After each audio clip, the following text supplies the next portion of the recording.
অনেকের প্রশ্ন, রথযাত্রা কেন পালিত হয়? পৌরাণিক কাহিনী অনুযায়ী সুভদ্রা একবার দ্বারকা দর্শনের ইচ্ছে প্রকাশ করেছিল। তাতে কৃষ্ণ ও বলরাম পৃথক পৃথক রথে বসে নগর ভ্রমণে বের হন। মনে করা হয় এরপর থেকেই প্রতি বছর রথযাত্রা আয়োজিত হয়। ভিডিওটা যদি ভালো লাগে থাকে কমেন্ট বক্সে একবার হলেও বলে যান জয় জগন্নাথ। নীলাচলে নীল মাধব প্রভু জগন্নাথ,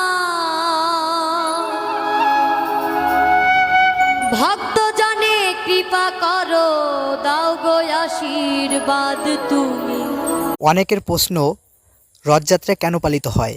পৌরাণিক কাহিনী অনুযায়ী সুভদ্রা একবার দ্বারকা দর্শনের ইচ্ছে প্রকাশ করেছিল। তাতে কৃষ্ণ ও বলরাম পৃথক পৃথক রথে বসে নগর ভ্রমণে বের হন। মনে করা হয় এরপর থেকেই প্রতি বছর রথযাত্রা আয়োজিত হয়। ভিডিওটা যদি ভালো লাগে থাকে কমেন্ট বক্সে একবার হলেও বলে যান জয় জগন্নাথ।